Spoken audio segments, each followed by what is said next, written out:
Well, with this week being School Choice Week and school choice being a big deal here in the state of Indiana and actually spreading nationwide, we thought we'd talk to our good friends at the Institute for Quality Education, our good friend Betsy Wiley. So, Betsy, how you doing? How happy? I know it's almost January's over, but still happy late New Year or so. Happy late New Year to you. I'm doing well. So help us out here. We know it's School Choice Week this week. How are schools doing? How is school choice doing in Indiana these days? I know you guys have had a long road to hoe for a while there. It has been a journey, but you know what? We have made great progress, and school choice is great in Indiana. Indiana, we're fortunate, man. We have such a robust marketplace of educational options, and that's what the whole movement's been about, right? It's choices to make sure that there is a learning environment that's suitable for every kid, that meets their unique learning needs, and then making sure that those kiddos can access those types of learning environments is what it's all about. So we're excited as more and different ideas come on board, and really excited that starting next school year that the voucher program will be universally eligible to any kid in the state of Indiana who wants to participate in it. Now, let's start with the voucher program. Let's talk about the evolution of the voucher program from when it first started to where it is now. Yeah, so it started in 2011, as you recall, as part of Governor Daniels' comprehensive education reform package that year. And I was in that office at that time. And the program started quite small, right? By design. It started small and was intended to grow over time to a universal space. I don't know that we intended for it to take 15 years to get to that space, but when it started, we had limits on income in terms of what kinds of students were eligible, as well as other criteria that they maybe had to try a traditional public school first, or the traditional public school that they were attending was a failing school based on the state's accountability model, for example. And then over the 15 years, we've just been expanding eligibility in one manner or another until, just last legislative session, and it starts with the 26-27 school year. We now have it that any kid who wishes to in the state of Indiana can utilize a voucher to attend a private school of their choice. Now, I want to say in the voucher universe, obviously, you're right. For sort of income limits, and then you had to go to a traditional public school first. But I want to say also with the spread of online education and an online school and online learning, which we really sprung up during the COVID era, has school choice impacted those areas yet, or is that next on the agenda? No, it is out there. There are a couple of private school online options, and for those that utilize those, the voucher program is available. There's also a number of private or of virtual charter schools, and that's vouchers aren't available for that because charter schools are public schools, so there's no cost to attend those. And then we've got our traditional public schools that also offer, some of whom also offer virtual programming, and so vouchers wouldn't apply there either. And I will say when it comes to virtual education, it's not as generous. The financial help is not as generous if it's with the voucher program. The state only funds virtual education at 85% of what they would fund sort of a normal, that 100% for a kid to go to public school. And so a little bit of a discount there, certainly some room in which to work on trying to make sure that those kids get similar funding support for their education. Our guest on the program today is our good friend Betsy Wiley. Betsy is the head of the Institute for Quality Education. They're the school choice people here in the state of Indiana. And as we know, with full disclosure, big fan of school choice. Always love talking to Betsy to find out what's going on in this neck of the woods. Betsy, I know one of the criticisms has been about school choice is that it disproportionately impacted urban learning areas as opposed to more suburban, rural areas. How do you respond to that criticism that's been out there for years? Well, like a lot of the criticisms, as you can imagine, I think it's unfounded, and I think some of it's just logic, right? So So some would argue, oh, well, to your point, it hurts urban and suburban areas more than rural areas. Well, that's where population is, right? And so that's where educational options are currently available. It's where you see more of your private schools that have existed over time. That is not to say that there aren't private schools in rural areas. And in fact, there are a number of them. Certainly more than 2/3 of the state of Indiana, more than 2/3 of our counties have at least one voucher participating private school in them. So choice is out there. And I just find that to be, just is not a valid criticism of the program. And again, Abdul, the heart of all of this, right, is not to force a family or a student to get an education in a place that doesn't work for them. It's quite the opposite. It's to create a marketplace that has all different kinds of learning models, because we know kids don't all learn the same. And then making sure that those kids and families can access their education in whatever learning model works best for them. And also want to maintain, too, that whether it's public, private, charter, whatever, parental involvement is key no matter what type of learning environment a kid is in, if my memory serves me correctly. Biggest indicator, I just got done in a conversation where somebody said, I think that there's data out there, right? There's plenty of data out there to prove that throwing more money at a low-performing school or underperforming group of students does not change them academically. What does change them is parental engagement, making that choice. It doesn't matter what that choice is, actively engaging into choosing the learning environment for a student 100% makes a difference in that kiddo's education. They grow more academically because of that parental engagement. Yes, I want to say, too, that because there are some folks, you could have class in their living room and the parents still wouldn't show up. Other people would walk 20 million miles in the desert to get their kids a good quality education. Imagine that.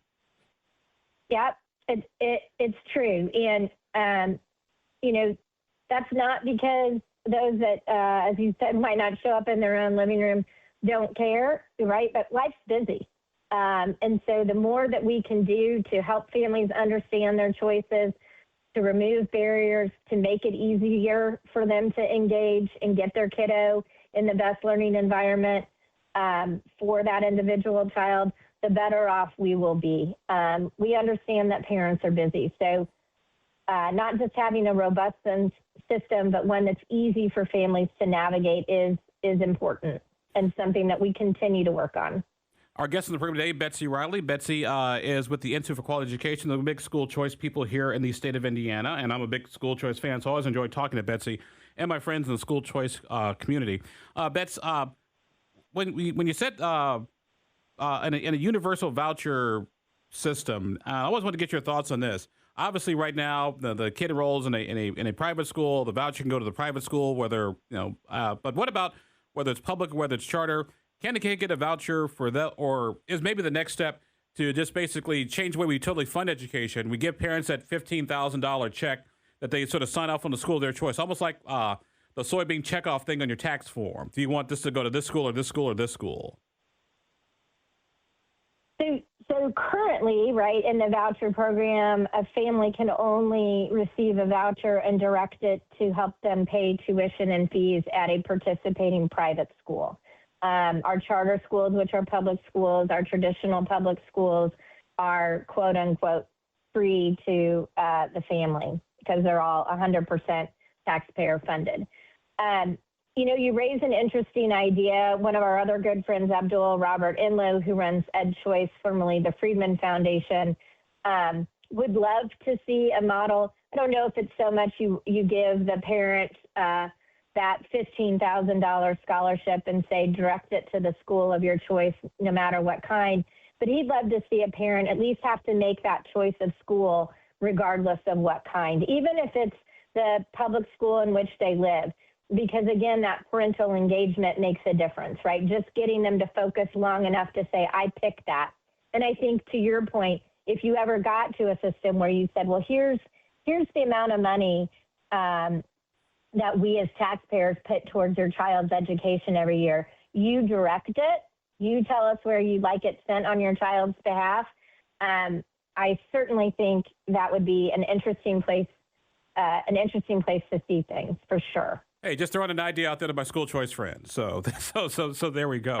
I love it. I think your traditional district schools would lose their mind because there's not that predictability, right? That means, I might have your kid one year and not the next. And, now there's sort of some predictability in terms of number of kids that live in a geographic region that are automatically assigned to their school. So they have a funding predictability.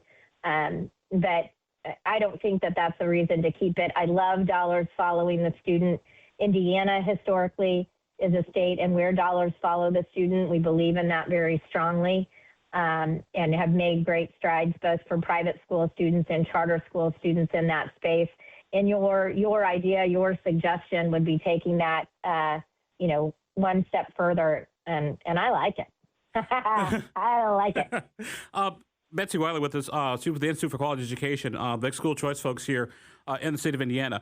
Bets, since school choice has come into Indiana more than 20 years now, how have test scores done? Because I know before the kid would be in a traditional public school, he'd go to a charter school, maybe be a little bit behind, but by the time he got done, he or she were actually ahead of where their traditional public school counterparts would be.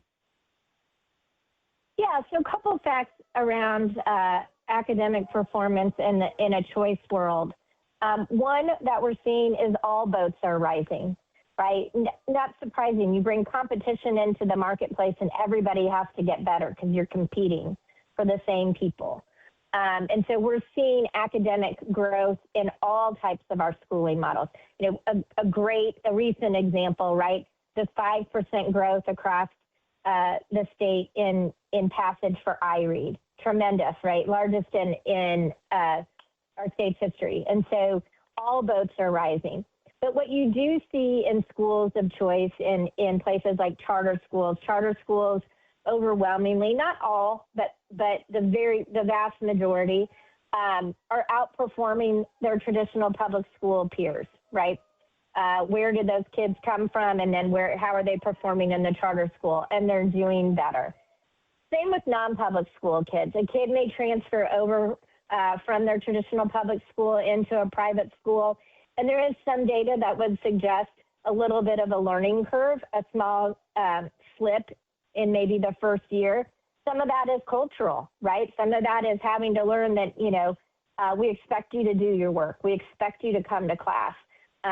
We aren't going to take late assignments. We aren't going to, and once they get into and understand the expectations, not only do they do as well as, but they do markedly better on assessments, and otherwise, right, academically in those schools of choice. By the way, speaking of those schools of choice, how has school choice impacted our communities where English isn't necessarily the first language?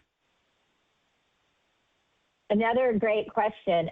One of the largest users of the voucher program is our Spanish-speaking students. We have a tremendous percentage of kiddos who attend non-public school that are Hispanic, and they thrive in those environments. Smaller class sizes, more dedicated, student-teacher ratios, et cetera. Interestingly enough, charter school students, we see an overwhelming number of African-American kids choosing charter schools. Some of that is where they're located. There are a lot of them in Indianapolis and up in the region in Gary and a couple in South Bend. But, we are seeing those differences, but our English language learners are thriving. I can't imagine going to another country and having to learn a new language and also take assessments, but they are thriving in the choice environment. Betsy, we got a few minutes left here as we sit down and record our interview marking school choice this week. Any thoughts on what's going on with the IPS school situation and the city council and this whole, ILEA thing and sort of mixing and matching where charter schools can access transportation buildings of traditional public schools? Yeah, so I have all kinds of thoughts. But I'm excited and pleased, right, that the legislature put ILEA together. I am cautiously optimistic about what may or may not come out of it. I think a lot of people went to the table, hopefully acting in good faith, and we'll see what the legislature, how we're able to sort of dock the ship if we are. But here are a couple facts. Number one, 70% of the kids that are assigned, that live in IPS and are assigned to IPS schools don't go to IPS schools. They go somewhere else. They go to charter schools overwhelmingly. Some go to non-public schools. Others go to surrounding different public school districts, maybe one of the townships or what have you. 70%, right? So there's a problem with IPS, and they're losing more kids every year. We're losing more school-age kids every year just as a society, right? So that's also a problem. However, their overhead has remained high. They still have a gazillion unused buildings. They're still running transportation like they have all of those kids in their system. And so how can we better service with taxpayer dollars all the kids in the Indianapolis Public Schools or Marion County region? And that's what ILEA is really trying to look at. You know, governance is going to be a challenge. This is an area, again, where I think things like the teachers union are getting in the way, because I think that there are people at the table whose interests are the adults and not what's in the best interest of the students in the Indianapolis area. And I think if people put student outcomes first and what in the students' best interest first, we could come to some agreement. I am cautiously, very cautiously optimistic that we will get there. The truth of the matter is, if we don't, IPS is on a collision course. And their own finance people, you know, bring this up every time at one of their board meetings when they give a financial update. They talk about the financial cliff that they are approaching and when it's coming.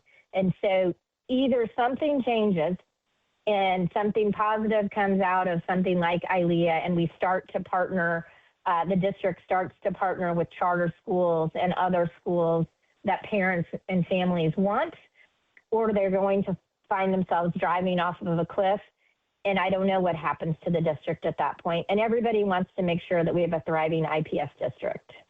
All right. Well, our guest on the program today has been our good friend, Betsy Wiley. Betsy is with the Institute for Quality Education, the big school choice people, as we mark School Choice Week here in the state of Indiana. So, Betsy, my dear, thank you very much for being with us. Always good to talk to you.